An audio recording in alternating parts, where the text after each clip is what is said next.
मेरे प्यारे बच्चों, हम यहाँ पर बात कर रहे हैं अगर किसी वेसल में हमने लिक्विड फिल किया है और उसे कांस्टेंट एंगुलर स्पीड से हम रोटेट करते हैं उसकी एक्सिस के अबाउट, तो वो पैराबोलिक शेप बनाता है। और उस पैराबोला का इक्वेशन हमने लास्ट लेक्चर में डिराइव किया था। हमने देखा था कि इक्वेशन होता है y is equal to, equation क्या होता है, y is equal to omega square X square divided by 4g plus Y nought. और ये वाई नॉट क्या था, ये वाई नॉट था उसका इनिशियल हाइट। इनिशियल हाइट मतलब कि इनिशियली वो कितनी हाइट पर फील था और फिर रोटेट करने के बाद में एक्स डिस्टेंस, एक्स सर्कल पर उसका हाइट क्या होगा। और ये पैराबोला की इक्वेशन है, ये हमने डिराइव किया था। उसी से रिलेटेड हमारी स्क्रीन पर क्वेश्चन है। क्वेश्चन में गिवन है a cylindrical tank of radius 20 centimetre and height 50 centimetre, okay, height 50 centimeter has water up to 30 centimeter of height. What will be the rise in the level of liquid at the periphery if the cylinder be rotated with constant omega 10 radian पर second? Okay, तो यहाँ पर छोटा सा diagram हम बनाते हैं तो तुमको और इजीली समझ में आएगा। हमारे पास में एक सिलेंड्रिकल वेसल है, ये सिलेंड्रिकल वेसल है और इस सिलेंड्रिकल वेसल में हमने लिक्विड फिल किया है। कितनी हाइट तक? उसका हाइट है 30 सेंटीमीटर तक। कितना है? 30 सेंटीमीटर। तो यहाँ पर y नॉट का वैल्यू हमारे पास में है 30 सेंटीमीटर। ओके, अब यहाँ पर जो इसका हाइट है, कंटेनर का जो हाइट है वो है 50 सेंटीमीटर, वो क्वेश्चन में गिवन है।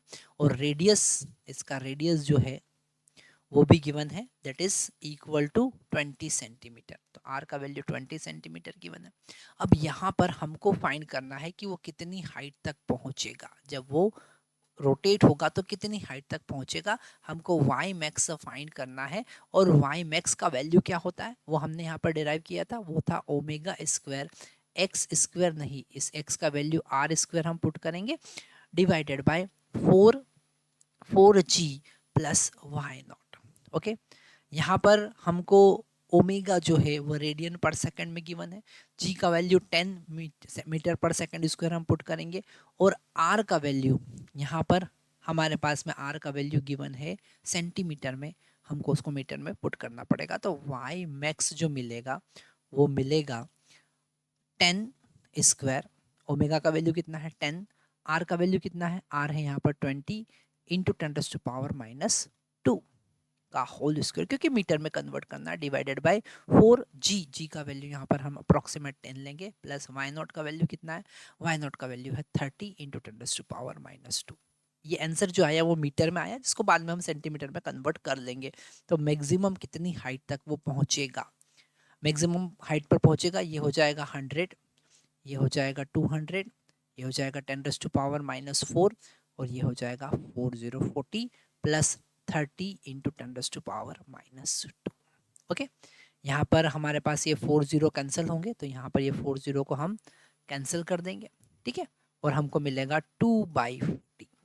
ओके, 2/40 और इसमें 10⁻⁻² का मल्टीप्लाई करेंगे और इसको 200 हम बना देंगे, प्लस 30 इंटू 10⁻⁻²। 10⁻⁻² एक्चुअल में ये पूरा जो कैलकुलेशन है वो मीटर में आया है, सेंटीमीटर में कन्वर्ट कर सकते हैं। तो y मैक्स का वैल्यू हमको क्या मिला, y मैक्स का वैल्यू मिला, इसको कैंसिल करेंगे 5 हो जाएगा, आंसर आ जाएगा 35 सेंटीमीटर। कितना होगा वो 35, 5 मीटर ऊपर, 5 सेंटीमीटर ऊपर तक आएगा। तो ये यहाँ तक का वैल्यू जो आ गया वो 35 आ गया। आगे उन्होंने पूछा also determine the frequency of rotation when the water just spilling over the sides of vessel. मतलब जब वो 50 तक पहुंच जाए, मतलब यहाँ पर y मैक्स का वैल्यू 50 पुट करो और ओमेगा फाइंड करो, इसका बी पार्ट बड़ा इजी है, ठीक है। तो यहाँ पर हम y मैक्स का वैल्यू, ये a वाला पार्ट हमने यहाँ पर सॉल्व किया, अब b वाला पार्ट सॉल्व करने के लिए हम यहाँ पर y मैक्स का वैल्यू पुट कर देंगे 50 and which is equal to omega square, r का वैल्यू तो ऑलरेडी यहाँ पर 20 है ना, तो 50 सेंटीमीटर इसे हमको पुट करना पड़ेगा। 50 सेंटीमीटर तो मीटर में कन्वर्ट कर देंगे, तो यहाँ पर 50 सेंटीमीटर हम पुट करेंगे तो हमको मिलेगा 50 into 10⁻⁻² is equal to omega का वैल्यू हमको फाइंड करना, omega square it will become 20 into 10⁻⁻² that is equal to R whole square by 4 into 10 plus 30 into 10⁻⁻²। तो ये हो जाएगा, इसको हम अपोजिट साइड लेकर आएंगे, हम हमारी स्क्रीन को थोड़ा छोटा कर लेते हैं तो आपको क्लियरली विजिबल होगा और हम सॉल्व भी कर पाएंगे। तो it will become 20 into 10⁻⁻²।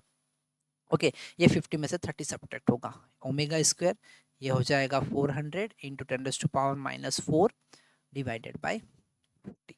Okay, तो यहाँ पर ये 0 कैंसिल होगा और ये हो जाएगा 10, ठीक है, और ये 10 से ये 20 कैंसिल होगा और हमको मिलेगा omega square is equal to, है ना, बचा क्या, बचा केवल 2 और इधर 100 का मल्टीप्लाई होगा, 200 मिला, तो ओमेगा का वैल्यू हमको मिला 10√2 रेडियन पर सेकेंड।